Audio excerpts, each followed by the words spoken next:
Hello,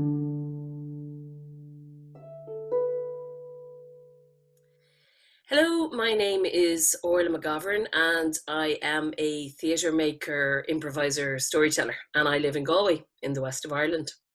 Thanks very much for joining me today, Orla. So we've obviously worked together before. You had Connection Plus or Minus in GTF in 2019, which was a brilliant installation experience in the Blue Note. But this year you were due to do something slightly different, which was an improvisational theatre show and also a workshop. Now, obviously, with the other chats we've been having, I've been asking people about the theme and how they developed the show and all of that kind of stuff. These aren't questions that really apply to improv, but tell me a little bit about your idea for the show and for the workshop and what people would have experienced. Sure. I'll start with the workshop because I find that there is a big kind of draw or a big kind of need for doing improvisational work in Galway, and we don't have a lot of improv, if any, at the moment in Galway, and not a huge amount outside of Dublin going on. There's little pockets of it. Obviously now we're all sitting in our houses and nothing's going on, but I find improvisational theatre in a workshop practice is great for scripted actors as well, and it's great for everybody. I'm a little bit of a cult fanatic about improv and what it does. So I wanted to start with a kind of a general workshop that was accessible to people, particularly theatre artists in Galway. And then I wanted to sort of partner that with a show that showcased sort of a different style of improv than we usually see when we see it in Ireland. I think we see a lot of the very fast-paced comedy, short-form improv in Ireland. And we do see other stuff occasionally as well. But I have some amazing international friends that I wanted to partner up with and do a duo show that would showcase the style of long-form improvisational theatre, which is basically usually a play with no script is the best way to describe it.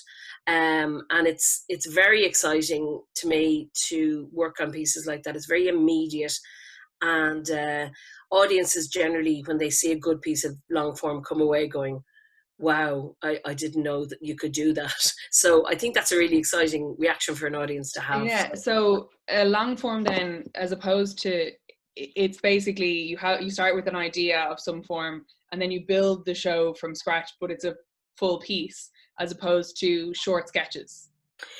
Yeah, that's probably a shorter version of the answer. If you ask an improviser that question, you'd probably get them talking for half an hour on it. But short form is generally game based, so everything is a game, and shorter, like sketches or scenes or games. And you can have games in long form too. This is where it gets confusing. Long form is generally more, I would say, more like a scripted play. It can be just complete comedy, it can be drama, it can be a mix, it can be a musical, it can be many things, but it generally has a sort of an arc. There are organic long forms which are completely open. They're generally longer and there's generally not as much pauses for clapping. That's probably the best way. Great. And so, like, to me now, improv is just completely above my head in terms of something I would ever imagine myself doing. You might eventually persuade me to get on stage for something if I had a script that I could prepare, but improv would give me the shivers. I have seen you in action with the improv, and you really, like, apart from the fact that you're excellent at it, it's really obvious that you love it and that it gives you have a lot of energy when you do it. So I suppose I have two questions. One, what is it about improv that you really love? And two, like, how did you ever have that, like, sweaty, horrible, oh God, improv is terrifying feeling that I think a lot of people have when they initially hear improv? So I am a scripted actor as well, and I'm also a playwright. There's that other side of my brain that wants to control everything, and then there's this other brain that wants to let everything go.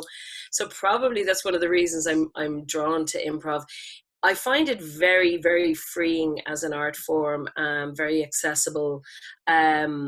It's a funny one because it is open to anyone to do. You can improvise at any level, really, and obviously at the higher end, or people who've been doing it a long time or professionally, you will get a different show.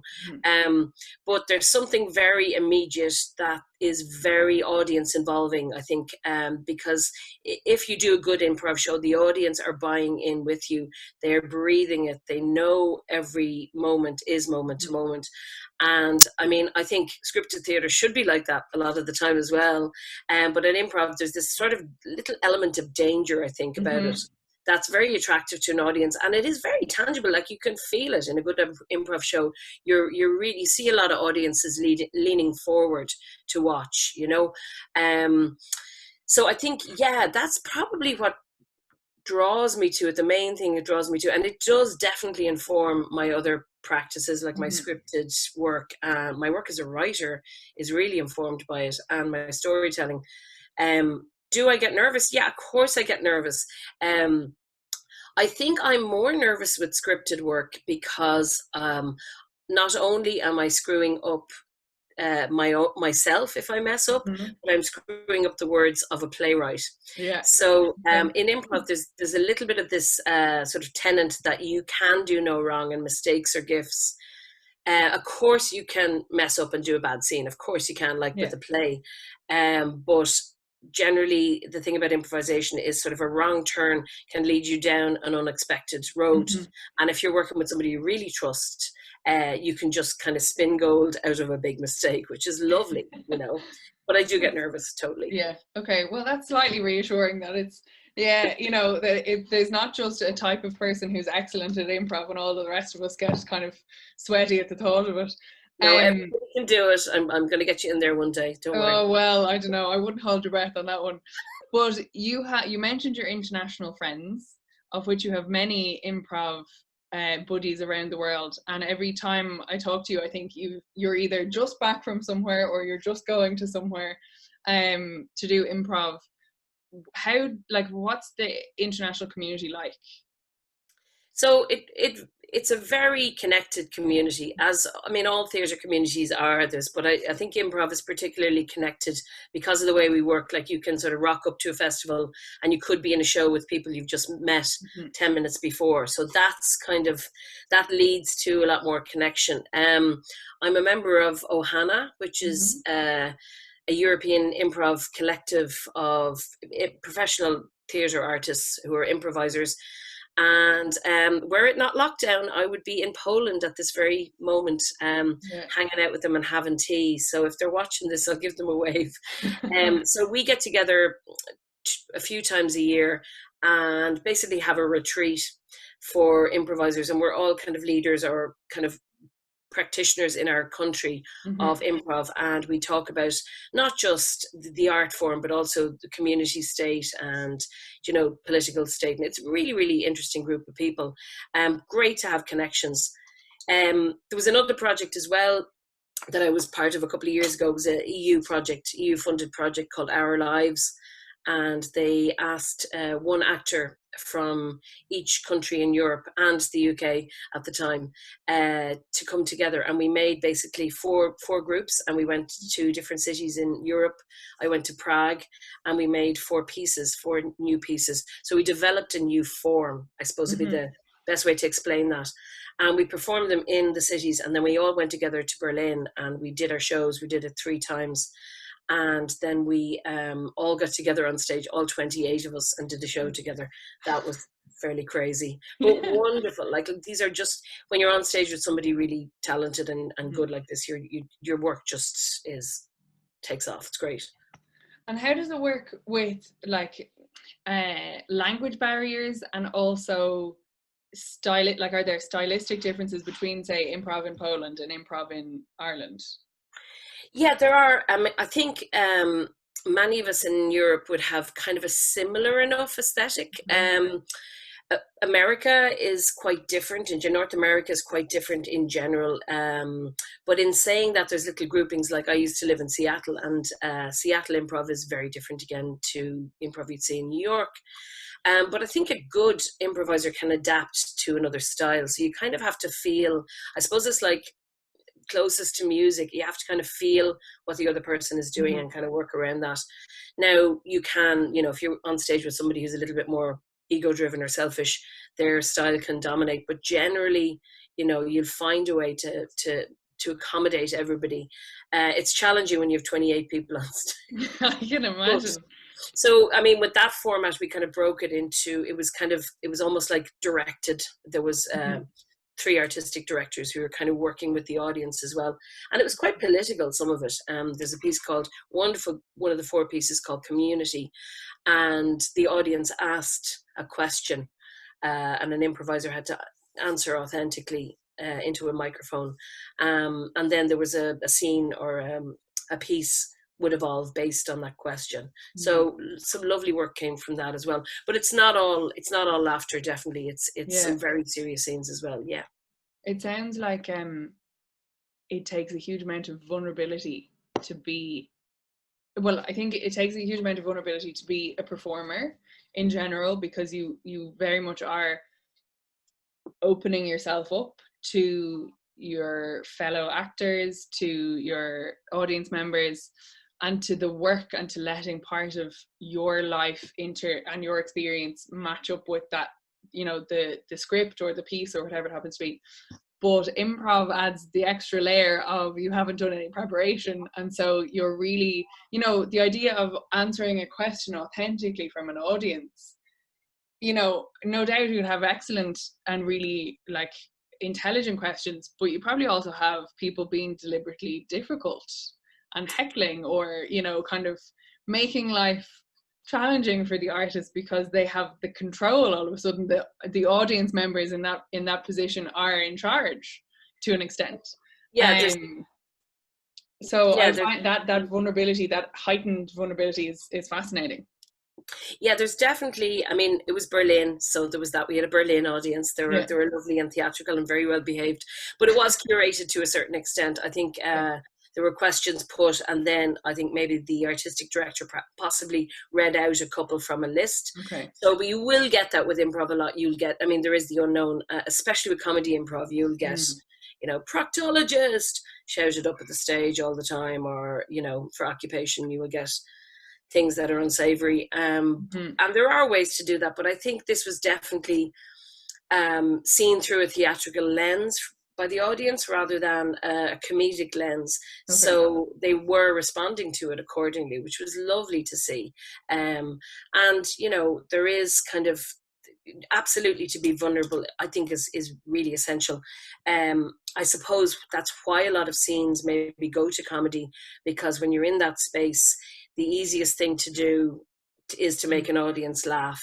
Yeah. And it's a lovely thing to do as well. So definitely improv, of course, leans towards comedy, because if you see an opportunity to bring the audience a bit of joy, you do that. But I think so it takes a little bit more experience to kind of hold the space with something more uncomfortable. Because, you don't know what's going to come out of your mouth. And so you don't want to censor yourself too much. Yeah. But if it were a script and there was something very unsavory or politically very incorrect, you'd have the director going, we're going to cut that, we're going to cut that, we can't have that here. But like, you are responsible for everything in the moment as an improviser to a certain extent. And we've talked about this a lot of times before, but the challenge of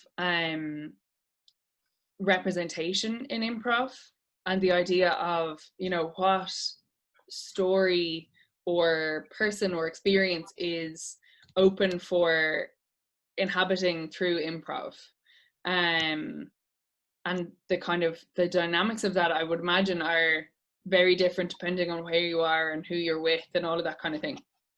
Yeah, very different. There's a lot of improv fora on Facebook, and there's constantly rows. There's just rows. So, I mean, we're a community who agree with each other, and yes, and it's almost like a philosophy, but people really want to dig down into stuff like racial bias and sexism and, transphobia, all that kind of stuff. But you will have conversations that are really exciting about, can you play a person who's ethnically from a different place than you, or can you play a trans person? And you'll have people really arguing about this, which I think is great. Mm.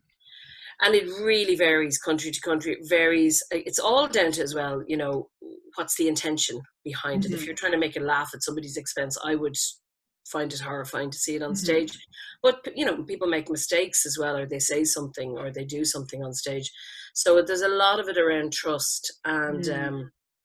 I've just become part of another community online, which is called the Improv Place, which is run by Chris Mead and Katie Shute from the Maydays in Brighton. And they have a sort of, they've made a sort of a separate, almost like an alternate Facebook where improvisers can get together and talk about a lot of this stuff in more depth Okay. without heckling and without Mm. sort of trolling and whatever. So it's really nice kind of online space as well. Yeah, because I think it is like it's a question that you see in the wider arts and entertainment kind of world, I suppose, in terms of who can play what, you know, actors in Hollywood films or whatever. There's always somebody who's put their foot in it in some way. So it is actually, it's an important conversation to have, to in a space where you can be where you feel vulnerable, but also you feel a lot of trust, because that's where the kind of answers can come rather than the heckling and the anger. Because, you know, stories are to be told, and there's a way, as you said, of doing it with the right intention, the right respect, maybe, in certain circumstances. But you can't, not everybody is going to know the answer to that until the conversation is had. So it's really good that that is happening in different places and in different ways.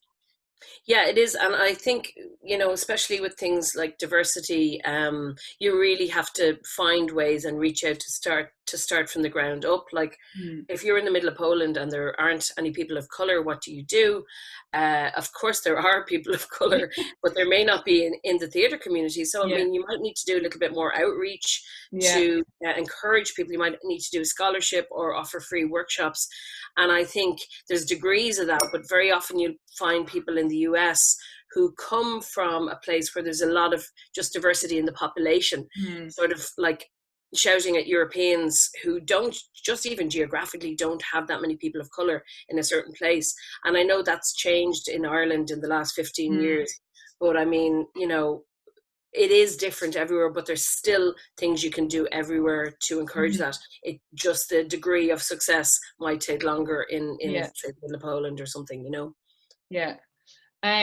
So as well as your improv, you're also a storyteller, both you have children's storybooks, and Moth and Butterfly, which is storytelling improv experience.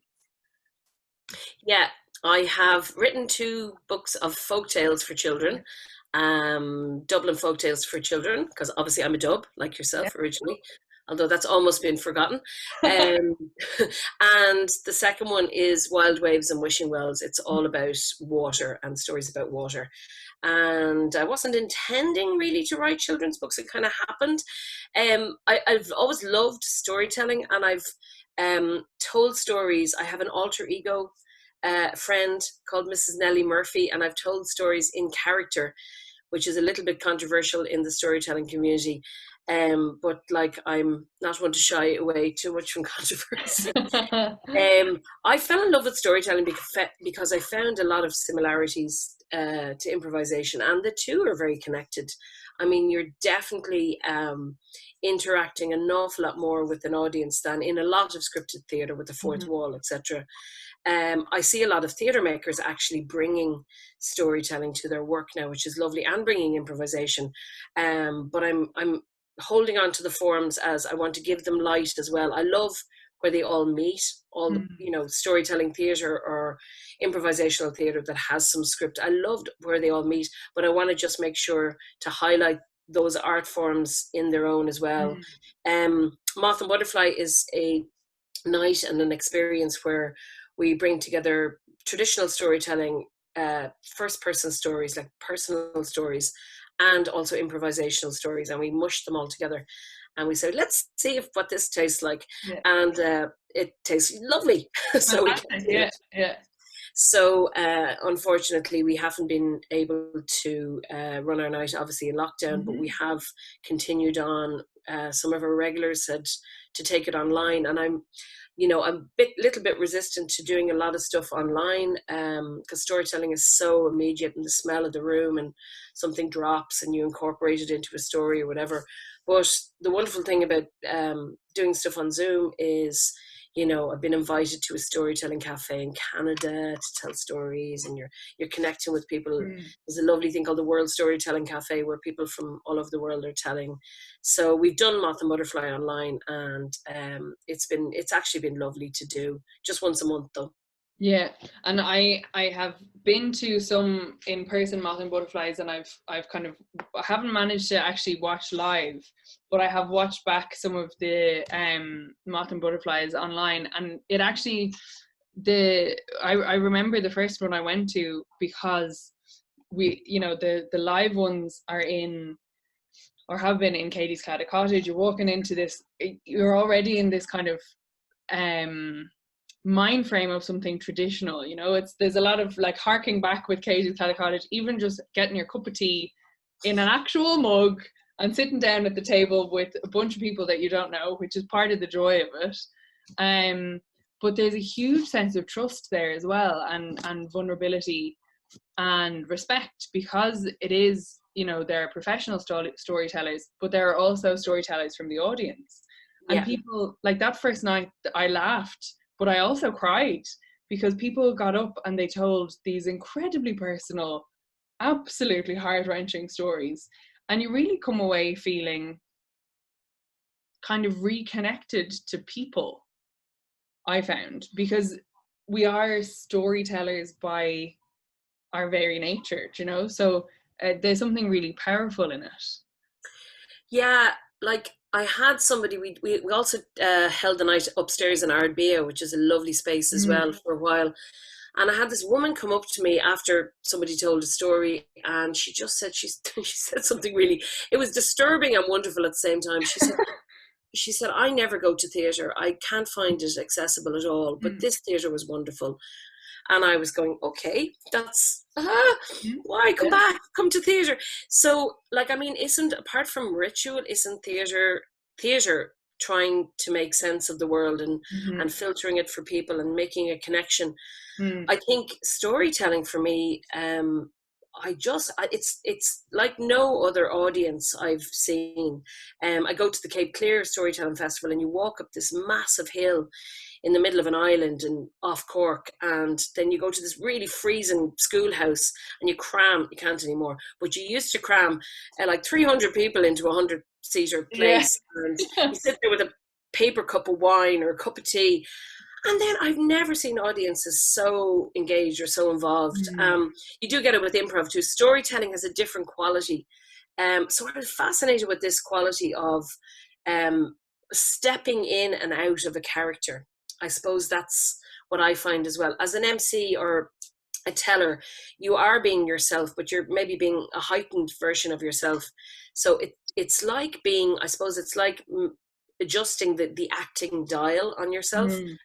Mid-performance, so it's sort of like going between worlds. I find it amazing. I love it, and I do think it is theatre. I'll be shocked for saying that now. It's a separate art form, but there is a place for this in theatre. Like theatre in its essence is storytelling. It's a way and a format and a vehicle for storytelling, but it is storytelling. That's what we do. The same with like music tells a story, poetry tells a story. It's all like art is about explaining and exploring human experience, which is also how you could describe storytelling. It's all meshed in one.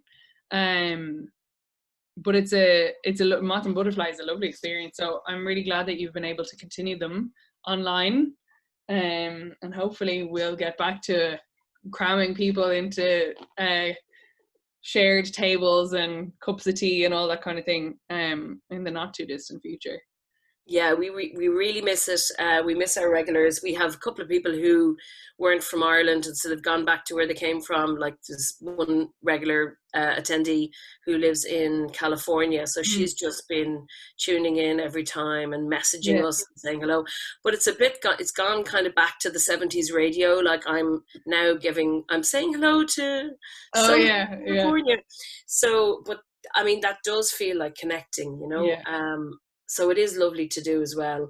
I mean, I think the judgment you would get about storytelling and definitely about improvisation is that the standard you're going Mm. to get or the quality you're going to get can't be consistent like a scripted piece. Mhm. So it's, for me, it's like you have a list of ingredients. Do you want to make a coriander bun, or do you want to make a ginger bun, or do you want to make a ginger and coriander bun? And I this is a really bad analogy, but I think, you know, if you sacrifice one, Mm. I do think you're going to get a little bit more of something else. Mhm. So I love the sort of the unknown about improv, and there's more known about storytelling. It's a little bit towards, I think, a little bit more towards scripted theatre. A good storyteller will obviously have worked on their piece many times and crafted it, etc. But there is still that element of audience interaction, Mm. and there is in scripted theatre too sometimes as well. But yeah, I think that's what's really drawing me at the moment, in terms of what I find exciting. Mm. And so just before we clicked record, you were telling me about your current project with the Town Hall Theatre and writing a Western, country and Western song. Can't say You're too gonna much have to about tell us it. a bit more about that. Can't say too much about that now. Exactly what I'm doing. So it is a project where we are engaging with people from nursing homes in Mhm. Galway, and there are 5 artists from different artistic disciplines. Great. But Yeah. I think a lot of us are kind of theatre makers, and I don't know how much I'm allowed to say about it, but we'll be making pieces.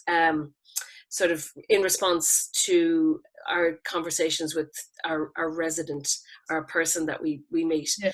And yeah, I probably can't say any more than that. But That's basically, fine. Yeah, I just want to it's a say, watch this space kind of. watch this space. Yeah. They don't always turn out like you'll think. Yeah. So I am responding. I think if you're truly responding to something, and that's probably the improviser in me, you will respond in a certain way as well. But Mm. there's lovely people working on it, and yeah, Maisie Lee is kind of overseeing it as well. Maisie's a great director, and worked with Maisie a number of times, so she is putting up with my whims at the moment. Good. Well, that's great. Like what I really enjoy about all these chats that I've been having is that artists are so determined and creativity comes out no matter what the circumstance. So I really like, even if it's just a little snippet of a teaser and a watch this space, it's great to hear how many people have been still engaging and fighting and creating and doing all of that despite everything that's going on, and in many ways because of everything that's going on, because it needs expression. So I'm delighted to hear that you're still working on things and there's new things coming in the pipeline, because I think that's really important.